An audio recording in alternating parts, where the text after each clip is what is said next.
In the heart of Tamil Nadu, a lavish wedding promised a new beginning for a young bride named Rithanya. But beneath the glittering celebration lay a dark reality. An unrelenting demand for dowry. A cruel form of abuse disguised as tradition. Within months, the bride who was supposed to start a new life became a victim of torment so severe it drove her to take her own life. This is the story of dowry's deadly grip. A social scourge that continues to claim lives in the shadows of celebration and custom. Rithanya was a 27-year-old bride from Tirupur, Tamil Nadu, India, whose tragic story has brought public attention to the persistent issue of dowry harassment in modern Indian society. Before her marriage, she was known as a young woman from a family that invested heavily in her wedding, reflecting social customs surrounding marriage and dowry. Despite her promising start, Rithanya's life took a devastating turn soon after she tied the knot. Her family prepared meticulously for the wedding, ensuring the customary dowry arrangements were in place. Dowries in India are often a social expectation, involving gifts and money that a bride's family gives to the groom's family. In Rithanya's case, the dowry was notably expensive and included luxurious items that underscored the social standing and the financial investment of her family. The wedding was celebrated lavishly, and the dowry included assets like a high-value car and significant amounts of gold and cash equivalents. However, the significance of these arrangements reached far beyond the wedding day. In Indian society, particularly in Tamil Nadu, where this story unfolded, dowry demands continue even after marriage, placing immense pressure on the bride and her family. This cultural reality played an essential role in shaping the events that followed for Rithanya. Rithanya's wedding to Kavin Kumar took place on April 11, 2025, in Tirupur, Tamil Nadu. The union represented not just a marriage, but the joining of two affluent families, each involved in successful textile and garment businesses. The ceremony itself was lavish, reportedly costing around Rs 2.5 crore, reflecting the social stature and expectations tied to such marriages in this region. Central to the wedding was the dowry, a cultural practice that remains deeply embedded in many parts of India despite legal prohibitions. Rithanya's family provided an extravagant dowry package that included 300 sovereigns of gold and a luxury Volvo car valued at approximately Rs 70 lakh. This considerable amount was pledged to support the groom's family and was indicative of both the family's financial capability and the social demand surrounding their daughter's marriage. Despite such grandeur and high value in gifts and cash, the dowry demands did not end with the wedding celebrations.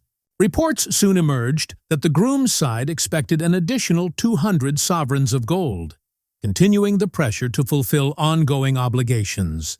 This expectation for more dowry, even after the initial lavish gifts, set the stage for troubling developments to follow. The sustained demand for money and valuables served as a source of conflict and distress for Rithanya. The couple's marriage quickly became marred by tension, as the husband's family reportedly began to subject her to scrutiny and harassment for what they claimed was insufficient dowry participation. Conversations and actions within the household were marked by cruel comparisons, with Rithanya often being told that other brides brought greater wealth to help their husbands' businesses, putting her under severe emotional strain. In this context, the tradition of dowry, ostensibly a gift to help support the new family, revealed its darker side, as a tool of control and oppression. While the legal framework in India, including the Dowry Prohibition Act of 1961, forbids such transactions and demands, the social reality, as this wedding illustrates, still reflects significant gaps between law and enforcement. Thus, while the wedding was a grand affair celebrated widely, it ironically marked the beginning of a harsh and painful phase for Rithanya, rooted in dowry expectations that would relentlessly escalate in the months following her marriage. Rithanya's suffering began within just 10 days of her Wedding to Kavin Kumar. Despite the lavish dowry gifted by her family, including 300 sovereigns of gold and a Volvo car worth R70 lakh, her husband and in-laws continued to demand more dowry. The groom's family insisted on an additional 200 sovereigns of gold, and this incessant pressure soon turned into physical and emotional abuse directed at Rithanya. Her father, Dowry, reported that Rithanya was subjected to relentless torture and mental harassment. According to recorded WhatsApp voice messages she sent to her father, she described how her husband and his parents ridiculed her for bringing too little dowry relative to other brides. These messages painted a grim picture of cruelty, with Rithanya detailing constant taunts, forced punishments, and long hours of standing for trivial reasons. She also described being locked inside her marital home under the pretext of protection, but effectively as a form of confinement. Rithanya's attempts to seek relief included returning to her parental home twice in just over 2 months. During the first return, the mother-in-law visited and apologized, promising a change in behavior. Yet, after going back to her in-laws, Rithanya's suffering intensified. She confided to her family that the harassment worsened when her husband was absent. Her father alleged that the groom's family compared her dowry unfavorably to others, claiming some families gave Rs 100 crore to start businesses. This comparison exacerbated the emotional torment she faced. The abuse was not limited to verbal taunts, but extended to physical and psychological torture. Reports indicated that Rithanya was humiliated and subjected to harsh treatment, including being forced to stand for hours and facing constant harassment. Her father expressed the heartbreak and frustration of trying to intervene and counseled her to endure the situation despite its cruelty. Rithanya's voice messages to her father revealed the magnitude of her despair. She apologized for her decision and clearly attributed her suffering to the abuse she endured. In one message, she said she could no longer bear the torture and was bewildered by her inability to find support, stating that people told her to compromise despite the severity of her suffering. This constant harassment and unbearable mental agony culminated in Rithanya's tragic choice to end her life. Her case highlights a grim reality in parts of India, where dowry abuse continues unabated despite legal protections. It illustrates how deeply entrenched cultural expectations and greed perpetuate cycles of violence against women, with devastating consequences. On June 28, 2025, Rithanya's life came to a tragic end. After enduring months of relentless dowry harassment and abuse, she consumed pesticide inside her car while parked on a roadside near Tirupur. Before this, she had visited the Thalakare Lakshmi Narasimha Perumal temple, seeking solace, perhaps, from her unbearable suffering, but was unable to find relief. Locals noticed her car parked unusually long and alerted the authorities. When the police arrived, they found Rithanya unconscious and rushed her to Avinashi Government Hospital. Despite medical efforts, she was declared dead on arrival. The discovery sent shockwaves through the community and beyond. Her death marked the devastating conclusion to months of abuse that had begun shortly after her marriage. In the hours leading up to her suicide, Rithanya sent multiple WhatsApp voice messages to her father, Dowry, detailing the abuse she faced at the hands of her husband, Kavin Kumar, and her in-laws. These heart-wrenching messages expressed her despair and pain, and she held her husband and his parents directly responsible for her suffering. In one message, she apologized for her decision to end her life, indicating she no longer saw a way out of her torment. The immediate aftermath of her death was marked by significant public outrage and grief. Rithanya's family staged protests outside the hospital and blocked roads to demand justice. Authorities swiftly responded to the incident, registering a case of abetment to suicide. The Tirupur Rural Development Officer conducted an inquiry, and the local police arrested her husband Kavin Kumar, father-in-law A. Swaramurthy, and mother-in-law Chitra Devi. All three were since remanded to judicial custody, pending further investigation. This case highlighted the deadly consequences of dowry harassment, despite legal prohibitions against the practice. The police and judicial process initiated in the wake of the tragedy underscored the serious nature of the offense and the heightened public demand for accountability. Rithanya's suicide was not an isolated event, but a stark reminder of the ongoing crisis faced by many women who are trapped in abusive marriages driven by demands for dowry. It exposed deep-rooted social and familial dysfunctions that continue to endanger women in India, fueling continued demands for systemic reform and stronger enforcement of anti-dowry laws.